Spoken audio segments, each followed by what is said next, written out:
Pernambucano Fernando Santa Cruz integrou o grupo de esquerda Ação Popular que atuou na luta armada contra o regime militar. Ele desapareceu em 1974 no Rio de Janeiro, onde participava de um encontro. Bolsonaro chegou a divulgar um vídeo para explicar o assunto, enquanto cortava o cabelo logo após cancelar o encontro com o chanceler francês. O pessoal da AP do Rio de Janeiro ficaram estupefatos, né? Como é que pode esse cara vir do Recife se encontrar conosco aqui? O contato não seria com ele, seria com a cúpula da Ação Popular de Recife. E eles resolveram sumir o pai do Santa Cruz. Essa é a informação que eu tive na época.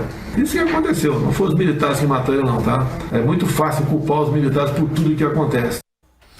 Vamos por partes. O presidente mentiu várias vezes, e é caso de impeachment. Lei 1079, de 1950, e a Constituição de 1988. Cometeu, não vou dizer equívocos ou erros, são mentiras, e ele sabe que são mentiras. Por isso que é muito grave.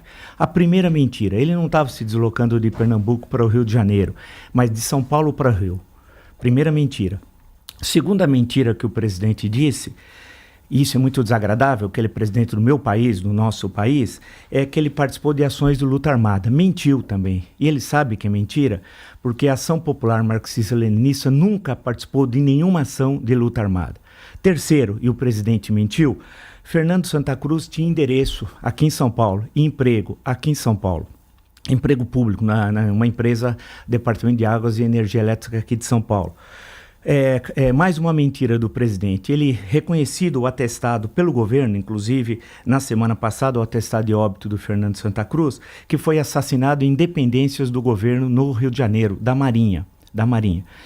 Rapidamente explicando, especialmente para o mais jovem, o que aconteceu. Durante o regime militar, a tortura que já existiu durante o Estado Novo, mas era a tortura civil, liderado por Filinto Miller, chefe da Polícia do Distrito Federal, até 1942. Durante o regime militar, as torturas foram dentro dos quartéis. Isso é uma vergonha que as Forças Armadas macularam a história heróica das Forças Armadas do Brasil. No caso do Exército, isso ocorreu aqui em São Paulo, no DOI-CODE, na Rua Tutóia, no antigo 2º Exército, hoje o Comando Sudeste, e em outras dependências da Marinha, da Aeronáutica. No caso do Fernando Santa Cruz, era relativamente jovem, participava dessa organização contra o regime militar, política, em momento algum teve ações de luta armada. Então ele foi preso, sem ter um inquérito, sem ter uma acusação. Foi torturado, assassinado e o seu corpo desapareceu.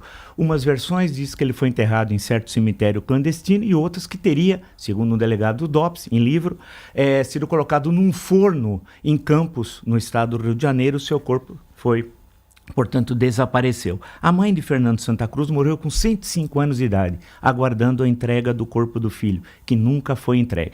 Portanto, o presidente da República, ao fazer isso, ele está cometendo vários crimes, e crimes de responsabilidade, caso de impeachment, pela Constituição de 88 e pela Lei 1079 de 1950, que foi, de acordo com os juristas, recebida pela Constituição de 1988. Eu sempre cito a Constituição porque eu sei que o presidente não gosta das leis da Constituição e da democracia.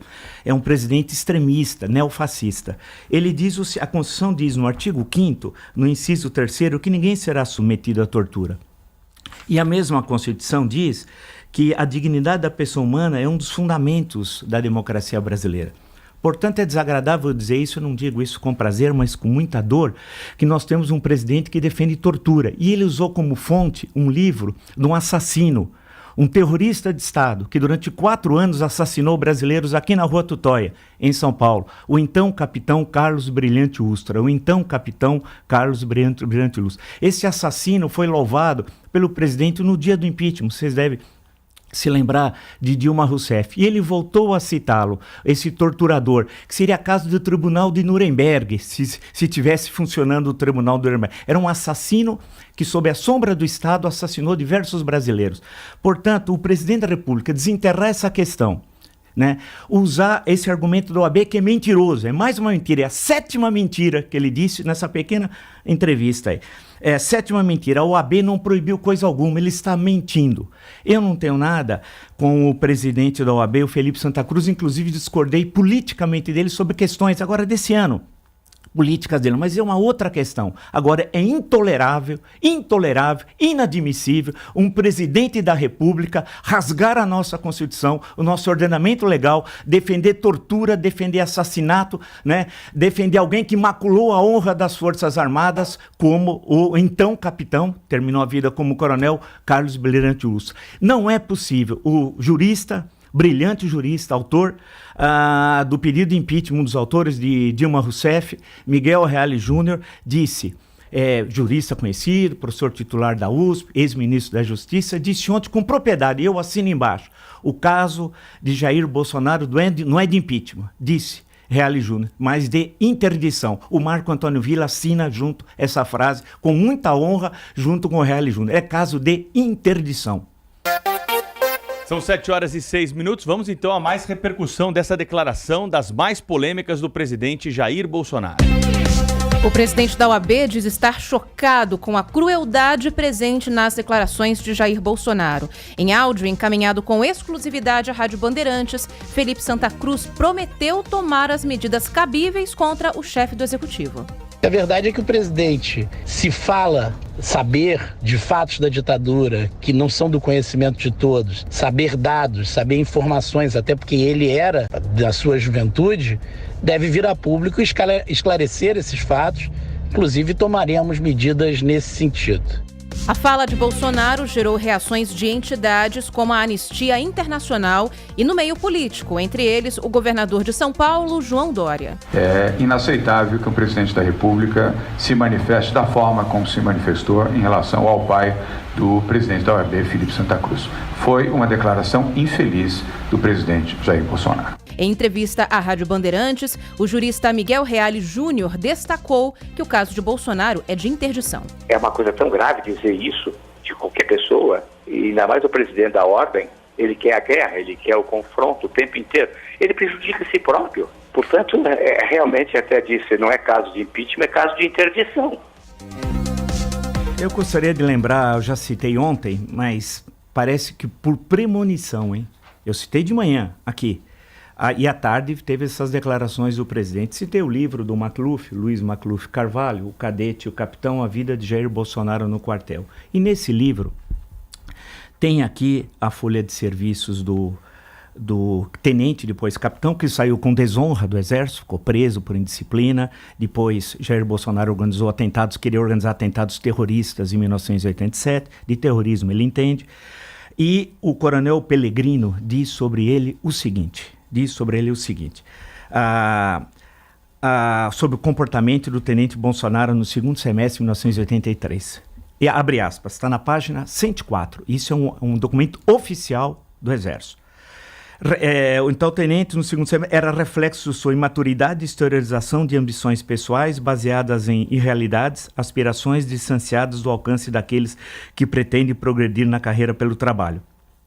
Continua o coronel, dizendo que a ação do então tenente Bolsonaro tem falta de lógica, racionalidade e equilíbrio. E mais à frente diz ele se caracteriza pela imaturidade.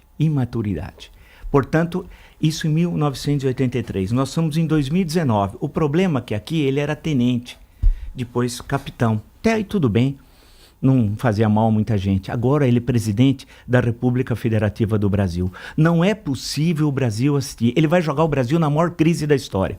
Pode registrar.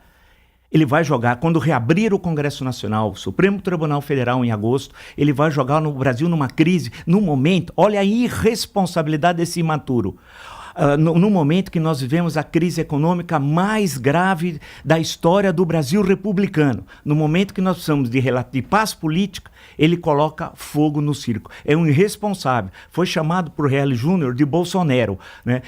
Se vocês lerem o Suetônio, e a vida lá dos 12 Césares, ou o Nero, ou o Calígula, né? Ele tem uma personalidade que assemelha-se Nero e Calígula, é perigosíssimo, mas ali o imperador tudo podia fazer. Ele acha que vive numa monarquia absolutista. Não, existe uma coisa chamada Constituição. É intolerável. Nunca um presidente da República teve coragem de dizer isso. Vocês não imaginam a gravidade. Imagina um cidadão, em 1974, tinha o quê?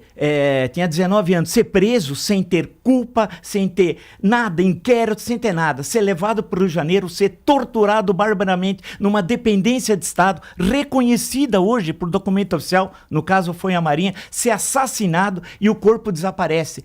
O deputado Alencar Furtado, em fevereiro de 1977, num programa televisivo do então MDB, que não tem nada a ver com isso daí, disse, e foi caçado por Ernesto Geisel por causa disso. Ele falou das viúvas, do quem sabe e do talvez. São aquelas mulheres e famílias que nunca mais viram os corpos dos que foram assassinados pela ditadura militar. Não podemos aceitar que um presidente da República defenda assassinatos, defenda a tortura, defenda a violação dos direitos humanos, que tenha como herói um torturador, um assassino que envergonha as Forças Armadas, como Carlos Alberto Brilhante Ustra. Isso é intolerável. O Brasil tem de se levantar. A nossa história não pode ser maculada por um imaturo, um irresponsável.